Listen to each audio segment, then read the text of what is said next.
Yet again, nobody else is talking about this very simple trick. Nobody's talking about the optimum strategy to construct your team when playing a fantasy format like this. I'm going to let you know during the course of this video. But first, we're going to have a little recap. The key thing to talk about is there's 6 digits right there. I would prefer to be looking at 5 digits. It's still time. Still doable. It is a bit of a casual manager-friendly game, this. You just stack your team with the absolute big hitters and fill the rest of the team out with excrement and still be doing all right. My transfers did not pay off very well at all. I got rid of Jude for Barcola. That could have gone better, couldn't it? I mean, bit of a disaster. Barcola did nothing, got taken off after 61 minutes, got yellow carded, might not start tonight.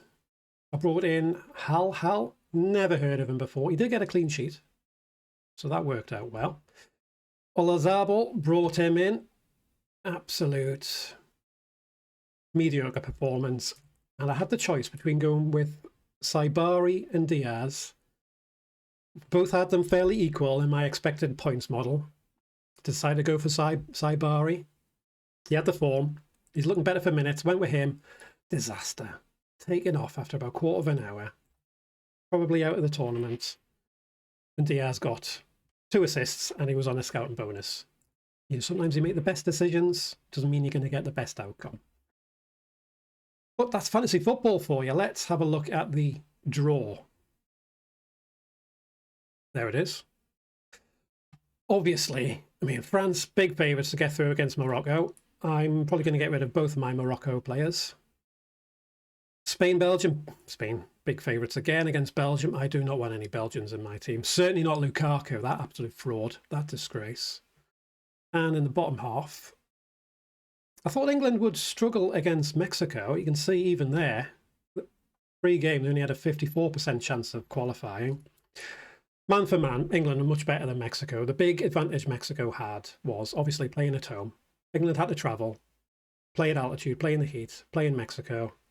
Beyond that, England were the better team. And playing against Norway, it's still going to be tricky. Playing in the heat of Miami is going to be a big leveler. The thing about the days difference, the days rest. So England and Norway both have about 6 days rest. Everybody else is 4. If England get through to the semis, which I think they should, England will have played, I think this was 4 days. 4 days rest, 4 days rest, 6 days rest. And if they play Argentina, Argentina have been playing every 4 days. So a little bit of an advantage there. Sometimes, I've said this before, sometimes in life, certain things just feel inevitable. I do think I'm going to stick my head above the parapet, put my head on the line. Is that the right thing? Yep, I think England are going to be playing Argentina in the semi-final. It just feels like it's going to happen. Absolute grudge match. A lot of historical hatred between these two teams. And I do feel it's going to happen. I'm going to talk about yellow cards now, because obviously where is it? Bring it up here. Certain players on yellow cards. These yellow cards get cancelled out after this round. So say Jude Bellingham is on a yellow card. If he gets carded, he'll miss the semi. If he doesn't get carded, it goes down to 0. It's it's scrapped. So the only way to miss the final is if he gets sent off. So a game like England versus Argentina, all that animosity, there could be plenty of yellow cards. I've noticed this in the Champions League. It's not like a lot of teams sort of realise this. You've sort of got a free yellow card, haven't you? You just give someone a really good kick. Just give them a good wallop. What's the worst that can happen? You're still going to make the final, as long as you don't give them too much of a kick and get a red card. So, yep. The players that you should be bringing in, unless you want to go Billy Big Bollocks, you want to go differential, and you have France players, Spain players, England and Argentina. And the big trick that loyal FSD followers will know is you want to front load your team. You want more players who are going to play first, less players who are going to play in the last game. So obviously, I've got 3 Argentina players. I don't want any more. And also, I don't want to bring in too many England players. So if I have a look at my team, as it stands right now for the quarterfinals, I've got 3 Argentina players on the bench. 3 outfield Argentina players. It's obviously all right to have Martinez there as well, but having 4 or 5 Argentina players is not good. You're running the risk of leaving points on the bench. Say everybody on your field scores well, and you've already got 2 slots taken up with Argentina players. You've got to make a decision. I say this in UCL Fantasy all the time, that people are leaving points on the bench. Nobody else talks about this, just me. Because I'm just talking about it, I think I should give this a name. It should be named after me. I'm going to call this the FSD Edge. Front-loading your team. Making sure everybody has a chance to get points, and you're not leaving any points on the bench. And moving ahead forwards, I'm going to bring in... I'm focusing on Spain and France players, because if France play Spain in the semi-final, they will play first. England, Argentina will play second. And yet again, I'm looking forward. I want to be front-loading my team for the potential semi-final. I can't believe nobody else talks about this. FSD Edge, I'm going to trademark it. After I finish this video, I'm going to fill out the appropriate paperwork, do a bit of admin, copyright it. Anybody else talks about it, I'm just going to sue them. Okay? Right, that's my afternoon sorted. But before that, let's have a look at... what should we look at? Let's have a look at the fixtures. That's what we're going to look at. As I've said before, France are big favourites. Big favourites for the whole competition. No weak links in that French team. And Spain second favourites, Argentina, England. So, I mean, it's obvious. Everybody knows that there's a big favourite in each game. That's where you need to focus your attention. Argentina coming out as the biggest clean sheet chances. I think that's more a reflection of Switzerland's attack rather than Argentina's defence. Because obviously I don't think Argentina have got the best defence in the competition. I think it's probably Spain. It's easy to say that. I haven't conceded a goal yet. Yep, Spain. I've got the best defence, but it matters who you're playing against, doesn't it? Moving on, let's have a look at we're going to look at the data. So first off, I mean, you should already have goalkeepers on opposite sides of the draw. You don't want goalkeepers on the same side of the draw. Say you've got England's goalkeeper and Argentina's goalkeeper. You've sort of penciled in a transfer for next round. I would not take a hit on a goalkeeper, though. I don't think it's worth it. I mean, obviously, just looking at it there, the expected points. Hits 3 points. At best, you're going to be breaking even on average. Nah, I wouldn't recommend bringing in a goalkeeper. Unless you've got that ability, unless you can. Defenders. Taggy, I spoke about Nicholas last week. It looks like he's in the team. He might hold on to his scouting bonus. What I previously mentioned, you don't want too many Argentina outfield players. It's still a bit of a risk bringing him in. It wouldn't be a surprise if Medina starts. Yeah, I would not recommend bringing him in. I've got Molina. I'm going to keep him. Don't think he holds onto his scouting bonus. He probably goes above the threshold.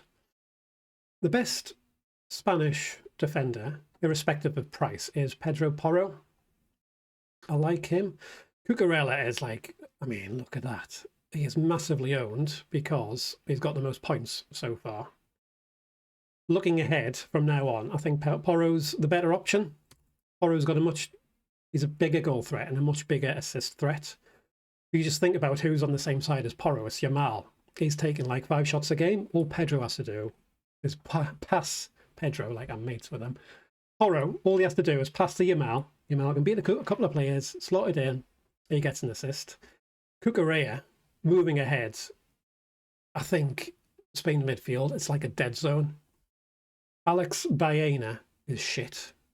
Pardon my French, there's a pound in the swear jar. He's not very good.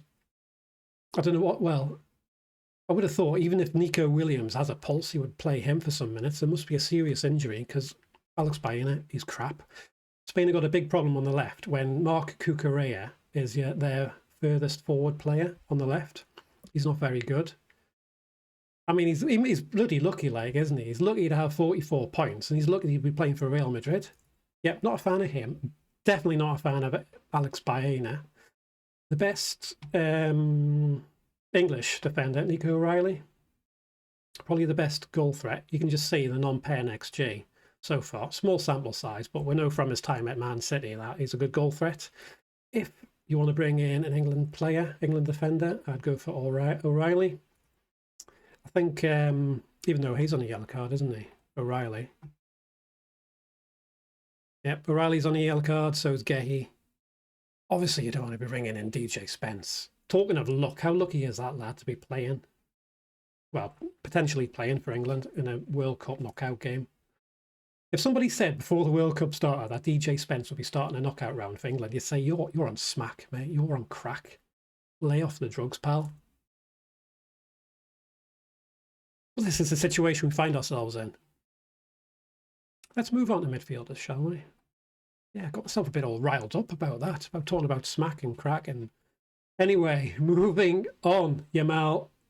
Two players that are, well, the two midfielders that are must own. Risk of stating the obvious. It's Yamal for Spain, Elise for France. Get them in your team. I am tempted to get Jude back in. I am a bit stubborn, and I don't want to go back on a player that I previously transferred out. He is nailed. He is going to play the full game. Great goal threat. I mean, his non-pen XG is fantastic. I think that's been bumped up by a couple of close range efforts. But great player. Good player. I'm thinking about getting him in. Ousmane Dembele is someone not in my team, and you can't have all the expensive players in your team, as I mentioned before. If you have all these 10 million players, and Elise is 9.5, the rest of your team is just, it's not going to be very good. And down the line, in the semis, you're probably going to be struggling to get a really good team, because you're just going to run out of cheap goalkeepers and cheap defenders. So I am prepared to take a bet against Dembele. I'm not going to bring him in. You do need to have some cheap midfielders in. The best cheap midfielders are, I've slagged off Baena, I don't want to slag him off again anymore. He's even gone above the scouting bonus, which is another thing not in his favour. The best cheap midfielders, Rabiot, I like him. He's going to play. He's a decent goal threat for the price you're paying. He's not on a yellow card. Should play 80 minutes. I like him. Yep, Rabiot. I've got my eye on him. Dani Olmo. Dangerous Dani Olmo. I'm going to give him the name. He might hold on to his scouting bonus. The problem with him is he's not going to play the full game. He usually gets taken off early. But Dani Olmo playing 70 minutes is much better than Alex Baena playing 90 minutes. He is, yeah, a good player. I like him. The only thing not in his favour is the minutes. Other than that, Pedri is far too expensive for what you're getting. 8 million, 8.1. You don't want to be paying that for him. Yuri Tillemans, if you want to go differential, he's a good option, good price point, and he should be on pens. I think he took the penalty for Belgium when De Bruyne was on the pitch as well. So that's the one to consider. The last player I want to mention is Anthony Gordon. Decent price for him. I think he's going to start over Rashford. He works a hell of a lot harder than Rashford. Issue with him is the minutes. If he starts, he won't finish. But right now, the midfielders I'm interested in, Dani Olmo, grit my teeth and get Jude back in. That's the thing, you know. I transferred Jude out, taking a bit of a risk, and I brought in Barcola. Barcola's lost his scouting bonus, didn't pay off for him. He might not start tonight. Brought in Jude, who was on a yellow card. He scores 2 goals, doesn't get carded. And I think, you know, I was nearly going to swear again, but that is fantasy football for you, like I've said before. And finally, what do we need to look at? Oh, we need to look at forwards. Most people have got the expensive 3. Messi, Mbappe, and Kane. I mean, with good reason. We've all got plenty of goals. Looking good. The one thing, I'm not going to get Kane in, because if I bring Kane in, it sort of reduces my options elsewhere. There's just not enough money to go around. So the one player that I'm betting against is Kane. Obviously, he plays in the later games as well, which I've mentioned. I'm sticking with Olazabal. But Harry Kane's non-pen XG, it's not great compared to the other forwards. He's getting less shots compared to Messi and Mbappe. He does drop quite deep often, and he's bumped up his his goal numbers. He's had a couple of penalties, which he's scored both of them. Yeah, I'm not going to bring in Kane. I'm going to stick with the 3 forwards I've got. So finally, if we have a look at my team and then have a look at the transfers I'm thinking about making. Vinny Jr. is out of the team. He's eliminated, so obviously got to get rid of him. Same with Richards. Saibari is injured. He's not going to play tonight. Hal, I don't think he's going to start. I think Riyadh is going to return. Barcola is looking dodgy. Doure might be playing. I think with Doure, if Doure starts, he'll get taken off after 60 minutes and Barcola will come on. It was a risk to go with Barcola. Got to take some risks to have a good end to the season, get my numbers up there. But say, for argument's sake, that Halal doesn't start and Barcola doesn't start, then I'll take a hit. It's only 3 points. You can see there to take 1 hit. 1 hit's all right. And I'm not thinking about just one game week. I'm thinking about the next game week ahead. Yeah, it'll be probably worth it. So the players that I'm going to bring in, I want to get 5 Spain players in. Speaking about the draw, how good France are. I want 5 Spanish. I can't even get my words right. I'm not going to start this again. I want 5 French players. I've got 4 Spaniards as well, so I'm going to get up to 5 Spaniards. The first Frenchman I'm going to get in is Lucadine. Come on down. 5 mil. He should be nailed over Hernandez. I think he's going to keep his place. Obviously, we'll see the French lineup before the deadline. Upamecano, I like him. Slight advantage over Saliba is Saliba's got injury concerns. He missed the final group game. Upamecano is more of a safer pick. So I'm going to bring him in as well. If Barcola is not playing, I'm going to go for Rabiot. As a Serie A fantasy champion, do you know, Rabiot, good option in Serie A. A bit of a goal threat for Milan. Obviously less of a goal threat for France, as he's not getting as further forward because, well, they don't need to, do they? I mean, they've got fantastic players. Much better forward options than him. But he does have a goal in him. Dani Olmo, come on down. Even though he's going to play 70-odd minutes, he's one of their best attacking players. We could see him on the left wing instead of Alex Baena, and perhaps Pedri further forward and Ruiz in midfield. If I was Spain manager, that's what I'd be doing, because I really do not rate Alex Baena at all. And then the final midfielder, Jude Bellingham. Come on down, get back in the team, score me a goal, do not get booked. Could happen. Maybe I'm talking that into existence. And that is what I'm going to do right now if Barcola's not starting. And something else that nobody else seems to talk about is your qualification percentages looking forward.